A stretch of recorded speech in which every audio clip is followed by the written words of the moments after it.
Oke, baik. Assalamualaikum warahmatullahi wabarakatuh. Jumpa lagi sama saya di Ahmad Sukari Channel yang membahas tentang tutorial dan pendidikan. Kali ini di tanggal 19 September kemarin Bu Prof Nunuk membagikan atau ngopi bareng Prof Nunuk di Merauke, dimana dari hasil lab tersebut, dari hasil lab Prof Nunuk, saya rangkum poin-poin pentingnya, poin-poin penting rangkuman ngopi bareng Prof Nunuk tentang pelaksanaan PPG guru tertentu ya, dimana info terbaru PPG guru tertentu tahun 2024 bagi yang belum terpanggil. Kenapa belum terpanggil? Mari kita simak nih poin-poin pentingnya. Ada 18 poin penting penjelasan dari Prof Nunuk. Persiapan seleksi administrasi PPG guru 2024 ya. Penjelasannya adalah sebagai berikut, di mana poin-poin pentingnya dari hasil lab Bu Nunuk pada tanggal 19 September tahun 2024 mengenai tentang PPG guru tertentu. Poin yang pertama adalah seleksi administrasi seleksi administrasi 2024 perkiraan bulan Oktober atau November tahun 2024 seleksi administrasinya. Mungkin berarti ada pergeseran atau mundur ya. Mudah-mudahan sih tidak ada perubahan tanggal. Kemudian yang kedua PPG guru tertentu akan dilakukan sampai 3 tahun nih. Catat ya buat Bapak Ibu guru, tahun 2024, 2025 dan 2026. Kemudian yang ketiga, jika diubah bidang studi, resikonya mengikuti PPG tahun depan. Ada yang bertanya, jika diubah PPG, jika diubah bidang studinya, mungkin bidang studi matematika kemudian linearnya dia bahasa Inggris, diubah bidang studinya, nah maka akan mengikuti PPG di tahun depan. Dia tidak bisa mengikuti PPG di tahun ini ya. Kemudian yang keempat, pemanggilan PPG guru tertentu ya, bukan dari lama mengabdi. Ingat, bukan dari lama mengabdi, tapi dari hasil lolos administrasi tahun sebelumnya. Mungkin di tahun 2023 kemarin, bagi yang lolos administrasi maka akan ada pemanggilan PPG guru tertentu di tahun 2024 ini. Jadi bukan karena lama mengabdi ya, tapi lolos administrasi. Kemudian yang kelima, jika ijazahnya matematika, perlu dicatat, jika ijazahnya matematika ya, tadi kata Bu Nunuk ya, dari hasil labnya bisa ambil matematika saja ya. Jadi kalau misalkan ijazahnya matematika, bisa ambil matematikanya saja karena itu juga sudah linier di SD. Jadi nggak perlu lagi karena misalkan ijazahnya matematika, dia sekolah lagi jurusan PGSD, akhirnya berubah menjadi PGS, itu nggak perlu ya. Jadi matematika pun sudah linier di SD. Jadi jika memang ijazahnya matematika, bisa ambil matematika saja karena itu sudah linier. Kemudian yang keenam, begitu juga kalau bahasa Inggris, kalau PPG-nya dapat bahasa Inggris ya silahkan diambil karena sudah linier dengan SD. Jadi ada untungnya ya, atau misalkan di sini ada mungkin toleransinya. Jika memang bahasa Inggris ada keberuntungan, jadi ada alhamdulillah tidak perlu dirubah. Jika bahasa Inggris, PPG-nya ambil aja bahasa Inggris karena sudah linier di SD ya. Jadi nggak perlu dirubah-rubah lagi. Kalau memang jasa bahasa Inggris, ambil aja bahasa Inggris karena sudah linier di SD. Kemudian selanjutnya yang ketujuh, cek status SIM PKB. Ingat, dicek status, pantau terus SIM PKB-nya karena informasi terkait pemanggilan PPG atau seleksi administrasi akan melalui akun SIM PKB. Jadi teman-teman Bapak Ibu guru silakan dipantau terus SIM PKB-nya. Mudah-mudahan bisa ada pemanggilan melalui akun SIM PKB-nya. Kemudian yang kedelapan, Jika tidak sengaja keklik tulisan tidak bersedia, nah jika tidak sengaja keklik tulisan tidak bersedia, maka nanti akan mengikuti seleksi administrasi 2024 bulan Oktober atau November nanti ya. Seleksi administrasi di bulan Oktober atau November 2024 tergantung kesiapan panitia pihak GTK. Makanya bagi teman-teman Bapak Ibu guru harap hati-hati ketika melakukan login ya, jangan sampai salah klik. Kemudian yang ke-9, seleksi administrasi 2024 menyiapkan ijazah S1 dan SK mengajar. Siapkan ijazah S1-nya dan SK mengajarnya. Itu hal-hal yang sangat penting. Kemudian yang 10, jangan lupa cek kevalidan NIK ya.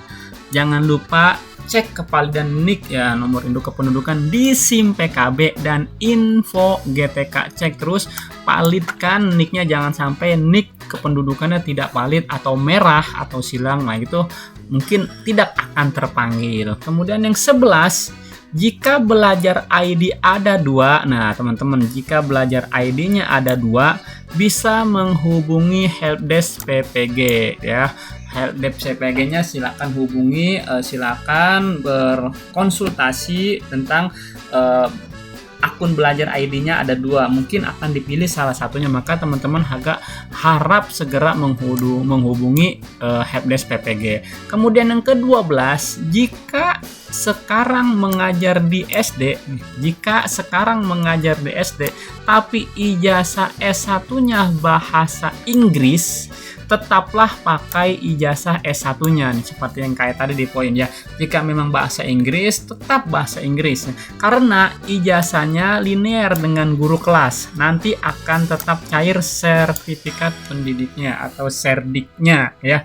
Jadi kalau misalkan emang mengajar di SD tapi S1-nya bahasa Inggris, tetap pakai ijazah S1-nya bahasa Inggris ya. Karena itu sudah linear, seperti yang sudah dijelaskan di poin sebelumnya. Kemudian yang selanjutnya, yang poin ke-13 nih, Dapodik harus valid ya, jadi harus terdaftar di Dapodik. Bidang studi sesuai, NIK harus sesuai. Jadi bidang studinya kalau memang bahasa Inggris, ambil bahasa Inggris, tidak perlu lagi yang PGSD. Kalau memang bahasa Inggris tapi mengajar di SD, silahkan gunakan ijazah bahasa Inggris. NIK-nya harus sesuai, jangan sampai tidak valid di dalam Dapodik. Kemudian yang ke-14, jika sudah mengikuti seleksi administrasi 2023, jika tolak permanen maka akan kembali mengikuti administrasi di tahun 2024. Ya, jika memang di seleksi administrasi tahun 2023 kemarin ternyata tertolak, maka silakan untuk mengikuti seleksi administrasi lagi di tahun 2024 ini. Kemudian yang ke-15, tahun ini 2024 akan ada sekitar kurang lebih 600.000 peserta PPG guru tertentu. Mudah-mudahan dari ke-600 peserta ini saya berharap semoga semuanya bisa terpilih dan bisa masuk semua ya, tanpa ada hambatan atau kendala. Semoga semuanya diberikan kelancaran, para guru senantiasa diberikan kesejahteraan. Kemudian yang ke-16, syarat administrasi itu sebuah kewajiban. Jadi syarat administrasi itu wajib ya untuk mengikuti PPG guru tertentu. Jadi jika lolos administrasi 2024, maka akan mengikuti pelaksanaan PPG guru tertentu pada tahun 2025 nanti.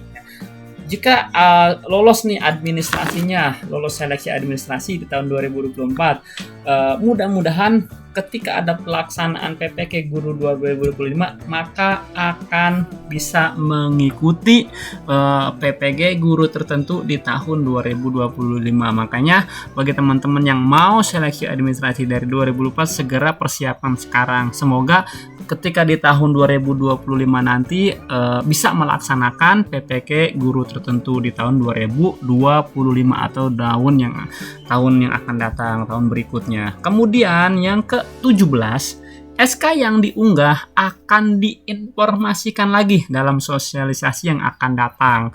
Kemudian yang ke-18 nih, Dapodik jika mutasi atau tidak aktif maka tidak bisa PPG. Nah, hati-hati, harus aktif di Dapodik, maka harus diaktifkan kembali. Silahkan teman-teman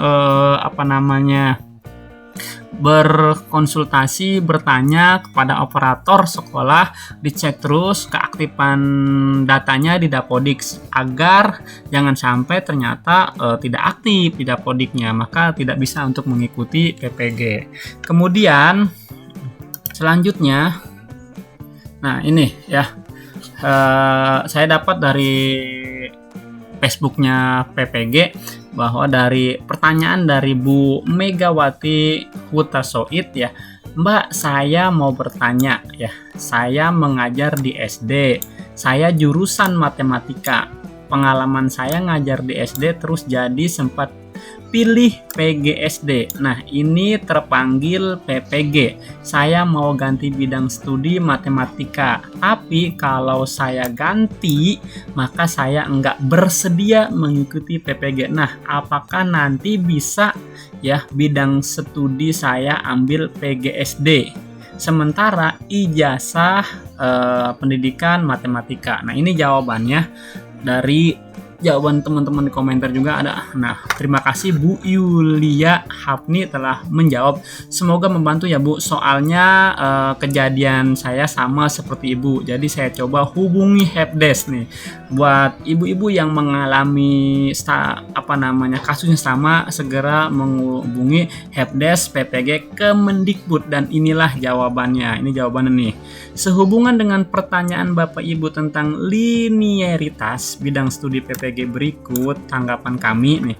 Agar linear dan lulus seleksi administrasi PPG, guru dengan ijazah S1 pendidikan matematika dapat memilih PPG pendidikan matematika maupun PGSD. Jadi boleh ya Bu Mega, jadi boleh ya, nggak usah diganti. Silahkan dapat memilih PPG pendidikan matematika maupun PGSD. Silahkan lanjutkan PPG PGSD. Jadi boleh, walaupun ijazahnya matematika, silahkan lanjutkan PPG PGSD. Untuk pembelajaran di PMM, silahkan menggunakan materi pembelajaran di SD. Oke, jadi pertanyaannya sudah terjawab melalui helpdesk PPG Kemendikbud. Ternyata alhamdulillah boleh ya, walaupun ijazahnya pendidikan matematika tapi bisa terus mengikuti, tidak perlu ganti. Oke, mungkin itu saja yang bisa saya sampaikan. Semoga bermanfaat. Mari kita berdiskusi di kolom komentar. Jika ada yang salah, saya mohon dimaafkan. Jika ada yang keliru, saya mohon dimaafkan. Silakan mari kita berdiskusi di kolom komentar. Assalamualaikum warahmatullahi wabarakatuh.